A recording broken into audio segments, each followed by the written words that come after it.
হযরত আদম ও হাওয়া আলাইহিসসালামের মাধ্যমে পৃথিবীর বুকে মানবজাতির যাত্রার সূচনা হয়, আর এই সূচনাই মুসলিম জাতির সূচনা। কারণ হযরত আদম আলাইহিসসালাম একই সাথে একজন মুসলিম ও নবী ছিলেন। হযরত আদম আলাইহিসসালামের দুই ছেলের মধ্যকার দ্বন্দ্ব থেকে পৃথিবীতে হক বাতিলের লড়াইয়ের সূচনা হয়। সেখান থেকেই মুমিন ও কাফির আলাদা দুটি শ্রেণীর যাত্রা আরম্ভ হয়। এরপর থেকে যুগে যুগে মহান আল্লাহ তাআলা অনেক নবী রাসূল দুনিয়াতে পাঠিয়েছেন মানুষকে সঠিক পথ দেখানোর জন্য, মানুষের কাছে আল্লাহর দ্বীনের বার্তা পৌঁছানোর জন্য।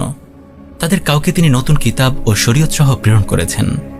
সর্বশেষ তিনি হযরত মুহাম্মদ সাল্লাল্লাহু আলাইহি ওয়াসাল্লামকে নবী ও রাসূল হিসেবে প্রেরণ করেন এবং তার মাধ্যমে ইসলামী শরীয়তকে পূর্ণাঙ্গতা দান করেন। মুহাম্মদ সাল্লাল্লাহু আলাইহি ওয়াসাল্লামের মাধ্যমে মুসলিম উম্মাহর এক নতুন ইতিহাসের সূচনা হয়। এমনকি এই সূচনা এতটাই তাৎপর্যপূর্ণ যে আমরা এখন মুসলিম উম্মাহর ইতিহাস বলতে রাসূলুল্লাহ সাল্লাল্লাহু আলাইহি ওয়াসাল্লামের যুগকেই প্রধান সূত্র হিসেবে গণ্য করি। রাসূলুল্লাহ সাল্লাল্লাহু আলাইহি ওয়াসাল্লাম মক্কা নগরীতে 570 খ্রিস্টাব্দে জন্মগ্রহণ করেন। জন্মের 40 বছর পর 610 খ্রিস্টাব্দে তিনি মহান আল্লাহ তাআলার পক্ষ থেকে নবুয়ত লাভ করেন। নবুয়ত লাভের পর দীর্ঘ 11 বছর তিনি মক্কায় ইসলাম প্রচারের কাজ চালিয়ে যান। এই সময় তিনি মজবুত ঈমানের একটি কাফেলা গড়ে তোলেন। মক্কায় দাওয়াতি মেহনত পরিচালনার ক্ষেত্রে তিনি সহ ইসলাম গ্রহণকারী সাহাবারা নানাভাবে নির্যাতন ও অবহেলার শিকার হন। মক্কাবাসী সর্বাত্মকভাবে মুহাম্মদ সাল্লাল্লাহু আলাইহি ওয়াসাল্লামকে আশ্রয় দেয়নি। ঠিক এই সময় 620 খ্রিস্টাব্দে মদিনাবাসীর কিছু নেতৃত্ব পর্যায়ের লোক এসে রাসূলুল্লাহ সাল্লাল্লাহু আলাইহি ওয়াসাল্লামকে মদিনায় আমন্ত্রণ জানান এবং তাকে নিরাপত্তা দানের প্রতিশ্রুতি দেন। দীর্ঘ 11 বছর পর মক্কায় দাওয়াতি মেহনত চালানোর পর মুহাম্মদ সাল্লাল্লাহু আলাইহি ওয়াসাল্লাম 622 সালে মুসলিমদের নিয়ে মদিনায় হিজরত করেন। এখান থেকে সূচনা হয় হিজরি সনের। মদিনায় এসে রাসূলুল্লাহ সাল্লাল্লাহু আলাইহি ওয়াসাল্লাম তার উপর অবতীর্ণ সর্বশেষ শরীয়তের আলোকে ইসলামী শাসন ব্যবস্থা ও ইসলামী সমাজের গোড়াপত্তন করেন। যে শাসন ব্যবস্থা ও সমাজের ভিত্তি রাখা হয় কোরআন ও সুন্নাহের উপর, মদিনা হয়ে ওঠে ইসলামী শাসন ব্যবস্থার প্রধান কেন্দ্র। এখান থেকেই দ্বীনে ইসলাম ও মুসলিম উম্মাহর বিজয়যাত্রা এক পর্যায়ে পুরো বিশ্বব্যাপী ছড়িয়ে পড়ে। মদিনায় ইসলাম প্রতিষ্ঠা লাভের পর বাহির থেকে মক্কার কাফেররা নানাভাবে ইসলামের অগ্রযাত্রাকে রুখে দিতে ষড়যন্ত্র ও প্রোপাগান্ডা চালাতে থাকে। মদিনায় আসার পর মহান আল্লাহ তাআলা জিহাদের বিধান অবতীর্ণ করেন।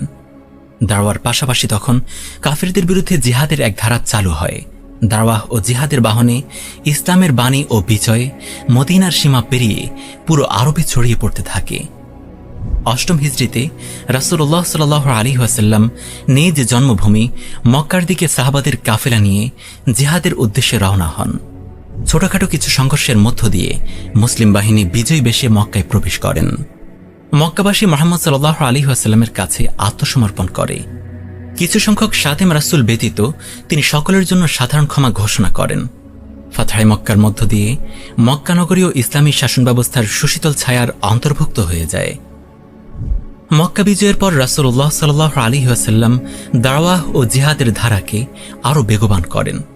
তৎক্ষণাৎ সময়ের সুপার পাওয়ার রোম সাম্রাজ্যের বিরুদ্ধেও তিনি জিহাদি অভিযান পরিচালনা করেন, ইতিহাসে যা তাবুক যুদ্ধ হিসেবে পরিচিত।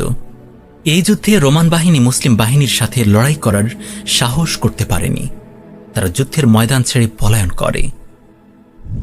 ইসলামের বিজয় ও তাওহীদি আদর্শের কথা পুরো আরবে ছড়িয়ে যায়। ফলে বিভিন্ন এলাকা থেকে বিভিন্ন কাফেলা নবীজির দরবারে এসে ইসলাম গ্রহণ করতে থাকে। এসব কাফেলা নিজ নিজ অঞ্চলে ইসলামের দাওয়াত ছড়িয়ে দেওয়ার প্রতিশ্রুতি দিয়ে বিদায় নেয়। এভাবে রাসূলুল্লাহ সাল্লাল্লাহু আলাইহি ওয়াসাল্লামের জীবদ্দশাতেই পুরো আরব ইসলামের ছায়াতলে একত্রিত হয়। দশম হিজরিতে রাসূলুল্লাহ সাল্লাল্লাহু আলাইহি ওয়াসাল্লাম সর্বশেষ হজ পালন করেন। ইতিহাসে এটি বিদায় হজ নামে পরিচিত। বিদায় হজে প্রায় 1 লাখ মুসলিম একত্রিত হয়। রাসূলুল্লাহ সাল্লাল্লাহু আলাইহি ওয়াসাল্লাম সকলের সামনে এক আবেগঘন বয়ান পেশ করেন। তিনি উপস্থিত সকলের কাছ থেকে নিজের রিসালাতের দায়িত্ব পালনের সাক্ষ্য নেন। এভাবেই আল্লাহর দ্বীন পূর্ণাঙ্গতা লাভ করে। আয়াত নাজিল হয়, আজ তোমাদের জন্য তোমাদের দ্বীন পূর্ণাঙ্গ করলাম, তোমাদের প্রতি আমার অনুগ্রহ সম্পূর্ণ করলাম এবং ইসলামকে তোমাদের জন্য দ্বীন হিসেবে মনোনীত করলাম। বিদায় হজের পর 11 হিজরিতে আল্লাহর রাসূল সাল্লাল্লাহু আলাইহি ওয়াসাল্লাম অসুস্থ হয়ে পড়েন। এই অসুস্থতার মধ্য দিয়েই তিনি মহান রবের সান্নিধ্যে চলে যান। ইন্না লিল্লাহি ওয়া ইন্না ইলাইহি রাজিউন। নিঃসন্দেহে তিনি পূর্ণাঙ্গ রূপে রিসালাতের দায়িত্ব পালন করেছেন, একটি জাতির পূর্ণাঙ্গ অভ্যুত্থান ঘটিয়ে গেছেন এবং কিয়ামত পর্যন্ত তাদের বিকশিত হওয়ার সকল প্রকার ব্যবস্থাপত্র দিয়ে গেছেন। যে দায়িত্ব নিয়ে তিনি পৃথিবীতে এসেছিলেন, উম্মতকেও সেই একই দায়িত্ব প্রদান করে তিনি বন্ধুর দরবারে চলে গিয়েছেন।